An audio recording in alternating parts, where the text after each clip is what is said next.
what I'm watching. Good evening, friends. How are you tonight, this fine Thursday evening? Today is day 10. Woo-hoo. It's our last free training.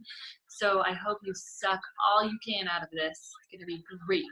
I'm really excited for tonight because it's on organizing and like decluttering, and that is like my favorite thing to do. It's so much fun. Honestly, I get just as excited about decluttering as I do about like shopping. So why not? Why not choose decluttering over shopping, right? I mean, if you can. So tonight my daughter is actually here with me. She's watching a movie on my phone. So I hope that if you can hear it, it's not too loud over me. My phone's about to die, so poor girl, she's probably not going to be able to finish her movie. But so we'll probably be seeing her throughout this. And I normally use it to keep time, but let me just pull up a Google stopwatch.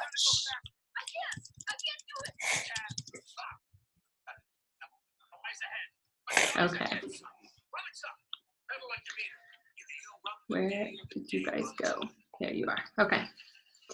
All right. So I hope you're having a good night, and I hope you're ready to learn about organizing. So in the past, I've been really obsessed with KonMari, the KonMari method, and I'm going to talk a little bit about what I've learned from her and, and my own personal experiences with organizing and decluttering and stuff like that. And I'm also going to be referring a lot to Shira Gill. She's a decluttering organizing coach. So she coaches people one-on-one with their mindset, but she also declutters. She helps them declutter. So she talks about how they go together, having the mindset of declutter as well as actually making it happen. So it's not just something you do. It changes the way you think, and the way you think affects your home. So like a lot of people, I think everybody, our home is almost like a manifestation of what exactly is going on in our mind. So they're organized or cluttered or whatnot. So it's pretty telling. I mean, I've decluttered like 3 major times, and each time we get less and less stuff and it feels better and better, but I haven't really quite reached the level where I want to, and I think it's because my mind hasn't quite reached the level that I want to in up-leveling my emotions, like my control over my emotions, because the better I get at that, the easier it's going to be for me to declutter and let go of things that may have sentimental value or things like that. So we will definitely talk in depth about all of that stuff. So it's funny because like every time I declutter, at first my husband was like really worried about that I would get rid of his stuff, and I accidentally did get rid of a few of his things, and then he just kind of like started accepting it as time went on, and I'm really careful now not to touch any of his stuff. But I do see that how when I declutter my stuff and my space, it actually does have an effect on him, that he realizes that he likes less clutter as well. And so if you are someone who wants to declutter but your stuff is not on board, I would recommend that you don't try to like change them or force them into it, but just do what you have control over. And hopefully your example and the way that they see your space and how good it feels to be in your clean space will be a motivation for them. So don't worry about that. And then if they just decide not to, then just really focus on yourself. That's what I would recommend, because I know a lot of people worry about that when they're in relationships. Yeah? My leg is too tight. Your legs are tight? You want to get up and walk around? Okay, just walk around the room. So I definitely want to up-level myself again, and today, as I was like getting ready for this training, I started decluttering. And since we're moving soon, we are getting rid of like so much stuff. So I just body's tired. Body's tired. You want to lay down right there in the corner, baby? We're gonna go home soon, okay? Here, take this with you. Go lay down. Okay. Yeah, it's past her bedtime. It's a long story about why she's with me tonight, but we're gonna be going home soon, so she'll be all good. So anyway, what I want you to ask yourself is, where is my time going? Our time is our most precious commodity, because unlike money, we can always earn money back. We can't earn time back. We only get a certain amount of time. So where are we putting in our time, and what are we doing with our time? What is the quality of our actions? Are we just moving stuff from place to place? Are we constantly organizing stuff, and just our life and our daily routines and our schedule just surrounded around stuff, and making sure that if we want to keep our house clean, then we have a lot of stuff to organize? So how are you spending your time? Ask yourself that. And what is the ratio of time that you spent working with your stuff versus the ratio of time that you spend living and doing stuff, not this kind of stuff, but like doing stuff like teaching a class and serving and contributing to the world? What's the ratio? And is that strange? I think that if you're doing 50-50, that's too much time around your physical stuff. And so, because there's so much that you can be doing with your life. Are we living, or are we just constantly in this spin of like moving things around like a puzzle, you know? And that's not really going to bring you fulfillment in this life. So it's really important. And how much do we really need, honestly? Like, think about people living in third world countries. A lot of them are living with the bare necessities, and they're still alive, right? So what do we really need? And I want you to be like honest with yourself. You don't need like 90% of what you have, I'm guessing. So it's just a little bit freeing to think like, okay, do I need this? And most of the time the answer is no. And also, KonMari talks about how we clean to procrastinate. We clean when we don't want to face something. So like we talked about buffers yesterday, or maybe the day before, but we talked about buffers and how we use them to put a space between us and facing something. So I think KonMari is right on the money when she says that we use decluttering to not face our emotions, to not grow, to keep ourselves from reaching our full potential. We're just in this spin because it's so much easier to just organize. And like, even when you have a lot of stuff and you organize, it gives you this little like high and kick, and it makes you feel productive, even when you're not really getting anything of great value done. So that's how it can be kind of deceiving when you have a lot of clutter, and then you finally get around to organizing your clutter. You kind of feel productive. But that is a trick, you guys. That's a trick, because what are you contributing to this big, beautiful world? And how are you serving yourself? You're not really serving yourself. All you're doing is wasting time doing that, when you could be doing something much more meaningful for yourself and taking care of your body and taking care of your mind and all of that stuff. Mama, Yes, Boo-boo? I'm tired. Can you lay down on the floor? You don't need to lay on the chair. You can lay on the floor, babes. Okay, 30 more minutes, okay, babes? So we are exhausting ourselves with stuff, because not only do we actually spend literal time like organizing it and putting it in place, but when we see something, we have to process it. We can't not. And so is it easier to process? Like right now I can see 1, 2, 3, 4, 5, 6, 7, 8 things on this desk. Is it easier to process 8 things or 600 things, right? And so constantly, from the moment we wake up, we're like looking at things and we're like processing. Okay, I'm already exhausted, you know? So we're gonna talk about minimalism a little bit later, but I love the idea of minimalism, and it's a lot less exhausting when you only have to look at a few things that are beautiful, that you love, versus a million things that you don't even know what they are or what they mean to you, and it's confusing for your mind. So you are literally exhausting your brain with just having this stuff around. And it not only exhausts your brain of energy, but it does take up time to just like even have that stuff around for your mind to process. That actually takes up literal time. It's small that we can't like notice it, or maybe it's big time, but we just don't notice how much time all of that is taking up and sucking away from our life. So when people think about decluttering, for me, I love it, but a lot of people get scared of decluttering, and they overestimate the time that it takes them to, the time that they think it will take them to declutter. And I think we do this with a lot of things. Like when I was applying for my daughter's like school, last year, I was applying for her to get into this like special preschool. I like put it off and put it off and put it off because you think like, I don't know what to do. It's going to take forever. And then when we actually get to it, we're done in like 5 minutes. And then we're like, oh, I've just been like putting it off. And I've wasted like hours of time, like freaking out about it. And then it only took me 5 minutes to do. So that can be the same with declutter. If you're like afraid of declutter and not sure how to do it, just do it, and then you'll take it as it comes. Yes, Boo? Did the phone die? Oh, I know, baby. Hey, you're really tired. Okay, the movie is over. The phone died for now, but you can finish it tomorrow. Okay?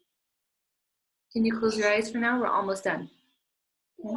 We'll go home soon, Biz. All right. So Shira Gill is this incredible coach. She's very practical. Now, I love KonMari a lot.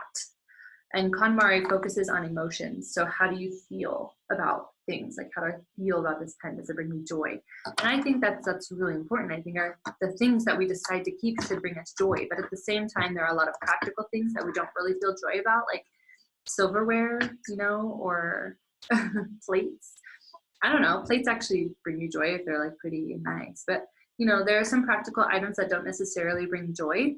And so that can get a little confusing for some people. And so what I've noticed about Shira is that she's a lot more practical. She says, just like, ask yourself what you need. Like, for example, one of the coaches I know was coached by Shira Gill, and she asked her, how often do you do laundry? Like, how many sleep shirts do you really need? And so she chose a number of how many sleep shirts she needed. Like it was like 5. And then she literally just got rid of the rest. She chose her 5 favorites and got rid of the rest. So ask yourself, like, how many socks do I really need? Like there's 7 days in a week. I wear socks like 7 out of the, like once a day, let's say if it's winter. And I do laundry once a week. So maybe 7 or 8 pairs. So choose your favorite 7 or 8 pairs and then get rid of the rest. I'm going to plug my computer in really fast. It's dying. Can you tell? Just a little underprepared when it comes to tech. Phone dying, computer almost dying. Okay. Oh, I'm sorry. Come here. Say hi. You're a sweet girl. Hi. Good job. I'm doing Oh, you're teaching the class now? Good. You want to draw on the board for us? Good. Thank you. Okay, so Shira Gill's a lot more practical than KonMari, but they both have incredible lessons to be learned, and I'm so grateful for both of them. about that. So, what am I going to draw? You. Okay, so Shira Gill, what her thing is just start with something small. It's like you. Oh, can we take turns talking? Okay, is it my turn to talk now?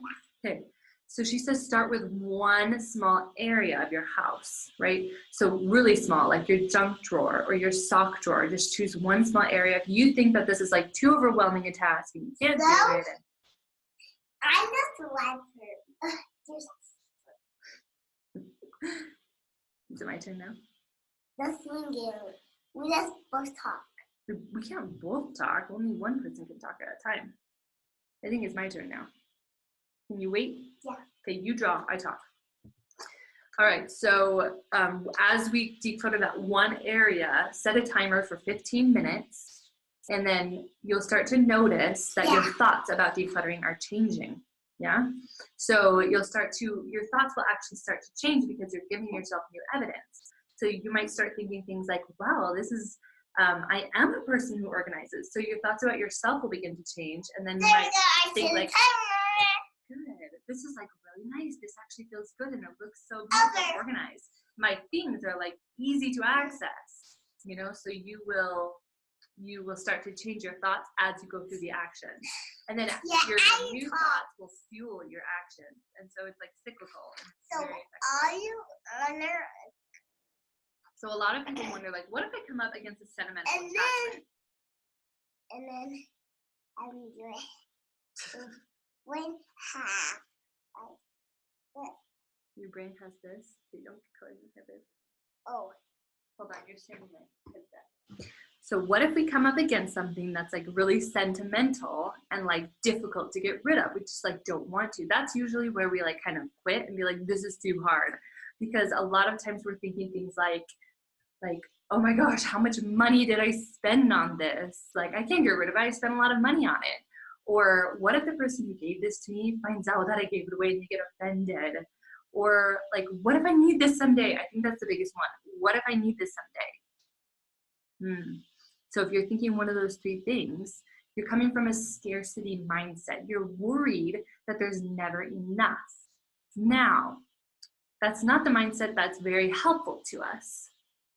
The most helpful mindset is the mindset of abundance, which is when we realize that we want what we have enough, we have the things that we need right now, and everything's good. We're going to be taken care of, and it's great. And so we're not like hoarding stuff, because when we get into scarcity mindset and we're worried, like, I'm not going to have enough toilet paper, we start to hoard toilet paper or hoard diapers or hoard stuff that we think that we might need it someday, and so we have all this stuff. So I want to offer you some new thoughts to think in place when you start to think any one of these thoughts. The first one, I spent so much money on this. I don't want to get rid of it. But really you don't need the thing and you don't really like it, but you spent so much money, so you don't want to get rid of it. So the new thought I want to offer you is answer this question. Would you pay full price again for that item today, right now? Would you buy it again for full price? If not, you probably don't need it or want it or even like it. So it's got to go. It doesn't matter. It served you. And this is something that KonMari is really big on. It served you for a time, but its service for you is over. It's time for it to go serve somebody else now. Okay, as of now, it is wasting its time and you are wasting your time. It's like a relationship that just needs to end. So thank it and send it out on its way. Donate it, give it away, throw it away, whatever. The second thing is, what if I need this someday? The big one, right? So I have a great story about this. As I said, I've decluttered like 3 major times in my life.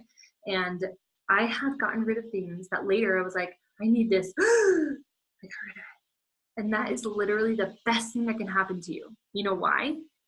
Because then you realize like, oh, like there's actually like another way I could go about doing this. Or I actually don't really need to do this at all. Oh, I'm glad I didn't have that thing. I would have wasted my time doing this thing I didn't need to do. We tend to simplify and get creative when we realize that we don't, and then we start to realize like I didn't actually need that thing. Like if I had it, I would have used it. But because I didn't have it, I was able to get creative about several other ways that I could do this, or even realize that I didn't really need to be doing what I was doing in the first place, and I can focus my time elsewhere. So it's really the best thing that can happen to you when you get rid of something that you need and then you realize you don't need it, because it's a complete mind shift. You're like, oh my gosh, I don't really need like so much of this. It's incredible. I hope it happens to you. It's happened to me, and it's so much easier to get rid of stuff after that has occurred. And the third thing, what if the gift giver finds out I got rid of it and they're offended? Well, gifts are for giving and receiving. They served you for a moment. When you opened that present and were like, ah, the mystery, right? It was serving you. The mystery of it, the excitement of it, it was serving you. The person giving, they felt this warm feeling inside. It was serving them. It's no longer serving you, period. It's no longer serving you. So if it's not serving you, do it for yourself. You have to honor that about yourself and not try to please everybody around you, because you never will. We all know that people pleasing doesn't work. And so we need to honor ourselves because it's affecting you. It's not affecting them. They'll be fine. Pretty sure they'll be fine. Another thing I want to offer to you is that you can change your customs. A lot of times we have customs about like gift giving at birthday parties or gift giving at Christmas. We can change that. We don't have to give gifts at birthday parties. We don't have to give gifts at Christmas. You can send invitations to your friends and request that they don't bring gifts. Like, please don't bring gifts. We don't want anything. This is an experience that we want to have together. And most people will probably honor that. If they don't, they're probably trying to people please you. So the meaning you give to a thing, when you give meaning to a thing, you don't need the thing to retain the meaning. For example, if you wore a dress to your prom and you loved the prom and it was like so great, you don't need to keep the dress to remember what a great night that was. We're so worried about losing our memories all of a sudden, right? Like that's a scarcity thought because we're worried that we won't be able to remember these things forever. If you have one photo, that's enough. Take a picture of the dress. Like that is enough for you to remember. It will spark your memory. Everything's in there. Okay, it's enough, and you're enough. What? Oh, looks like some gum, some already chewed gum is on the table. Ew. Where did that come from? I don't know. Who did that, huh? That was maybe me. That was maybe me. Maybe, baby. Okay, so when Shira Gill, so we just talked about how to handle sentimentality and scarcity mindset. Maybe it was you. Yeah, maybe it was me. It was sitting down and then we're outside to the door. And Yes, baby. So some vital questions that Shira Gill asks when she comes up against somebody who has something sentimental that they really have a difficult time getting rid of. She asks them these questions, and I think they're vital because it really helps you work through your own thought process. Instead of somebody telling you what to do, you're really learning and growing through answering these questions. So I'm going to ask them to you. You can write them down to help you remember. And these are not my questions, they're Shira Gill's. I just want to give all the credit to her. She says, these are the questions that, and you can do it on your own. You don't need somebody to ask you. So just write them down, and when you come up against a hard spot, go through these questions. So number one, would I buy this item for full price today? Number two, does this item support my current values and thinking?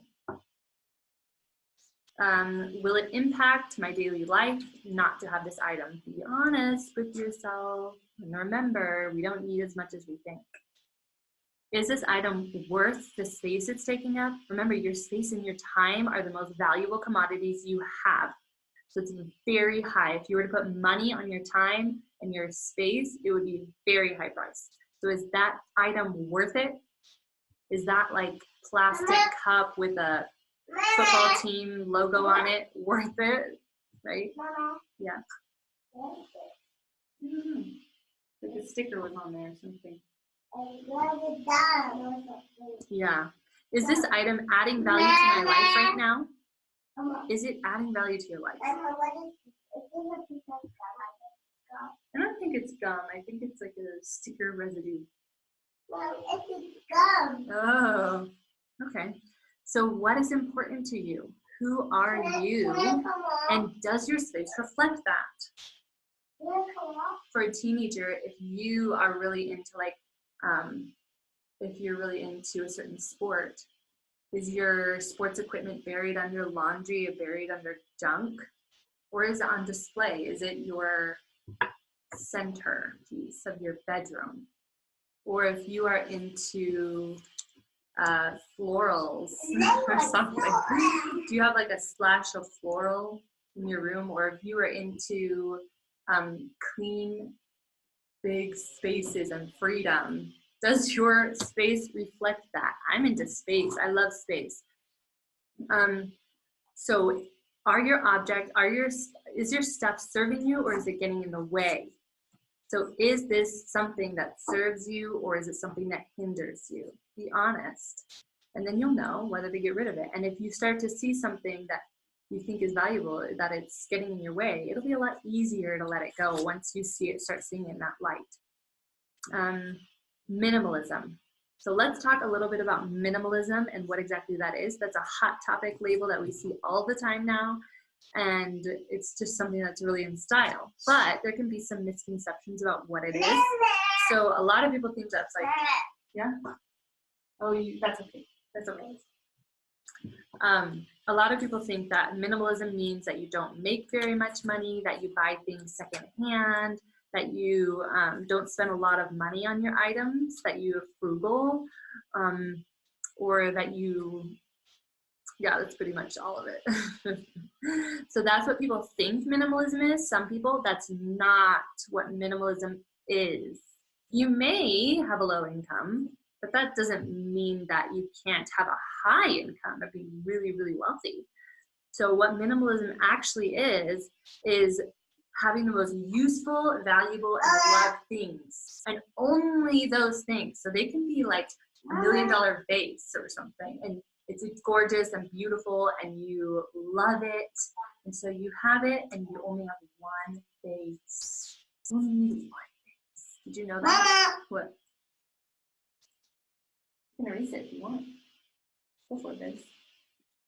So that's what minimalism is. Instead of, Hey, I have this little walking book to swipe off all those things and Mama's cup. yeah, There. you can erase my stuff if you want to, because I gave you permission and I have it in my notes. Yeah, so my mama has a note. Yeah. Okay, can I finish talking now? Sure. Okay. All right. Go on. Okay. So that's what minimalism is. You don't need a lot of the same thing. You don't need, because a lot of times we'll have like multiple, whatever's, like 3 scales or 2 mixers. Okay, you don't need multiple of those things. You don't even need like multiple stirring spoons or like pots of the same size. Pots, I don't know. But you decide what you actually need. If you're going to be using 2 pots at the same time to use that on a regular basis, then sure. But if you only ever use 1 pot at a time, you only need 1 pot. Yes, boo-boo? It's like lollipop. Lollipops? Yeah. Yeah. So extra stuff weighs us down. It forces us to make too many decisions. And remember how I said yesterday that the decision-making process is extremely draining? It takes a lot of brain power to make decisions. You're making like constant decisions when you have clutter. I want to always my mama's house.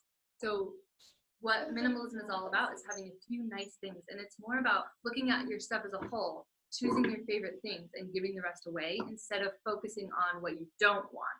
Because if you're focusing on what you don't want, then you're constantly going to be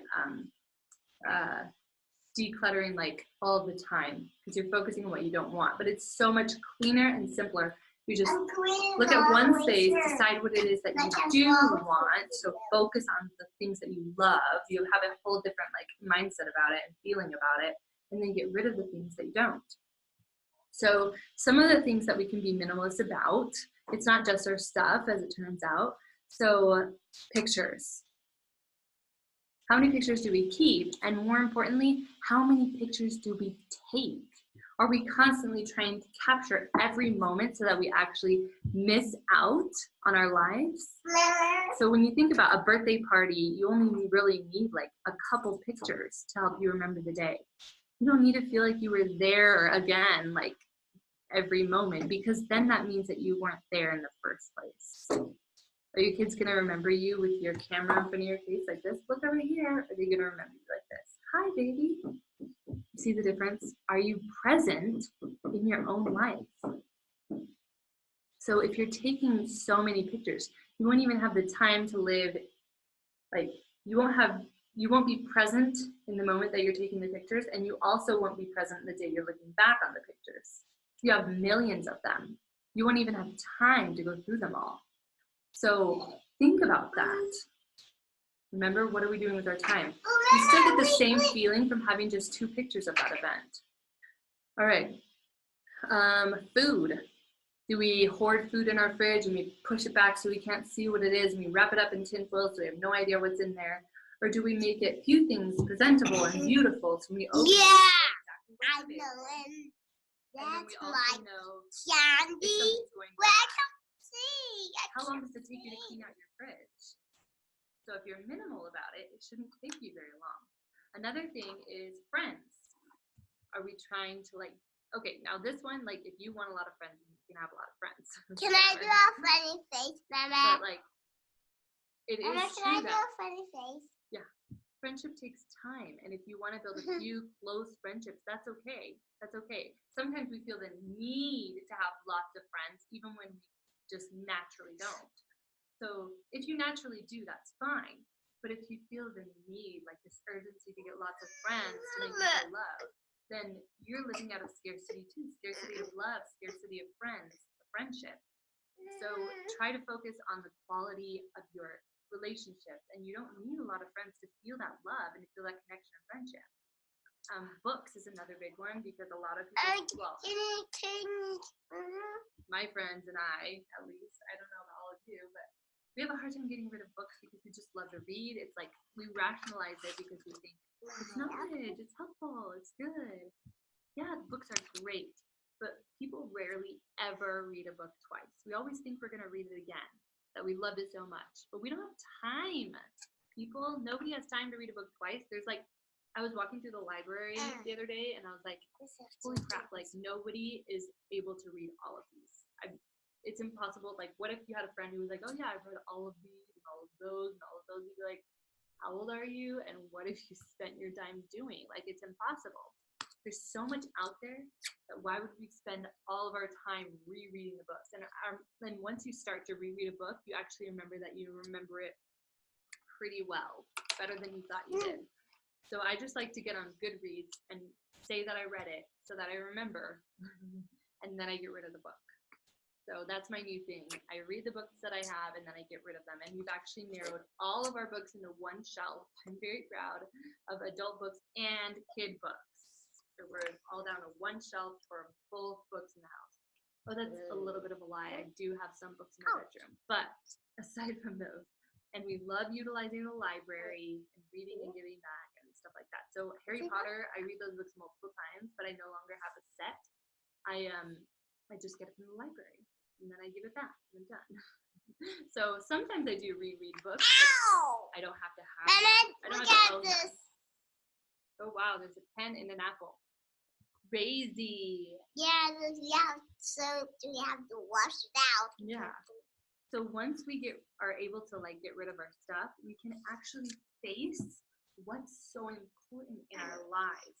We can face our emotions and deal with them, and then we can like start to get creative and start to have time and space to start a career or to And I can walk.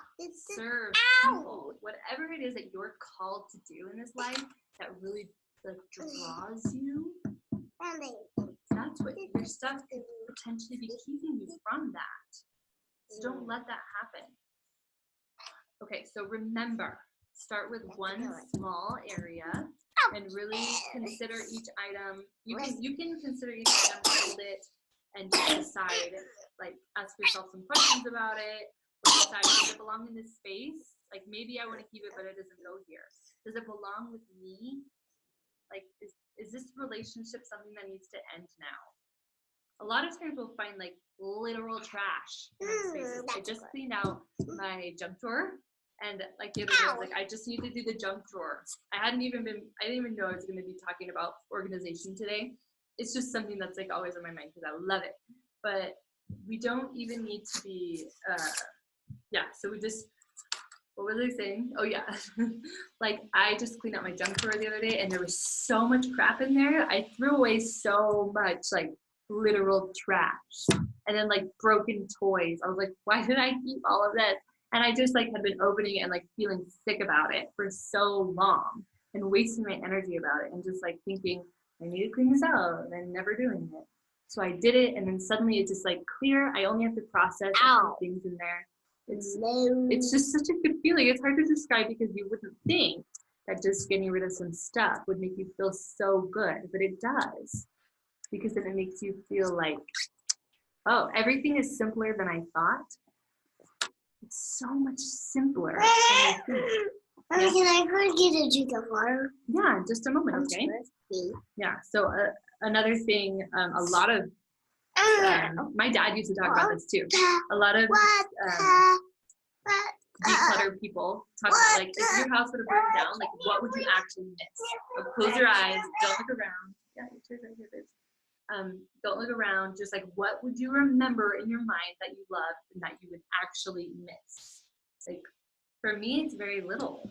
I wouldn't miss my couches or my clock. Like, you can all, those are all replaceable. The ones I have aren't super nice right now, but what is it that you would miss that you can remember? Now, when we look at an item, we're like, oh yeah, I forgot I had that. I totally need it. You probably forgot about it because you weren't needing it, you weren't using it, and you don't need it. So if you look at something and you're like, oh, I forgot I had that, chances are you don't need it, okay? And as you get rid of your stuff, you are teaching your mind how to think about your stuff and how to think about yourself. So as you're, like, because when you pick up an item and you decide whether or not to keep it, you're facing some kind of emotion and you're dealing with it. So you are going through the process again and again. You're like getting rid of the buffer. You're facing it and dealing with emotions in a very constructive way. And that's a skill. And so you do that again and again and again. You're going to get really good at facing your emotions and dealing with them, because that's what you're doing when you get rid of that stuff. So get good at that skill. That's awesome. And also, one thing I've noticed is that when you declutter and you have nothing else to distract you, you can become more future focused, thinking about the things that you can start building your future. Usually, a lot of times when we have like sentimental items, we're very past focused. We think about the past, we ruminate about how good it was, and we compare it to our present and how we wish it was like that. She's like, I'm done, you guys. Okay, we're almost done. We're so close. Just one last thing. So when you declutter, get this, you guys. We make room for the possibilities in our lives. Cool, huh? So you are making room for the possibilities in your life when you get rid of the things that you think you need, but you really don't. You're going to be so happy, and you're going to find yourself, and you're going to struggle, and you're going to grow, and you're going to just like blow your own mind with your potential as you go through this decluttering process. It's such a cleanse. It's so much fun. I want to hear your thoughts about it. So ask me any questions in the chat and send me an email if you want, and I will be so happy to help you guys. Now bring it on. What are your questions, people?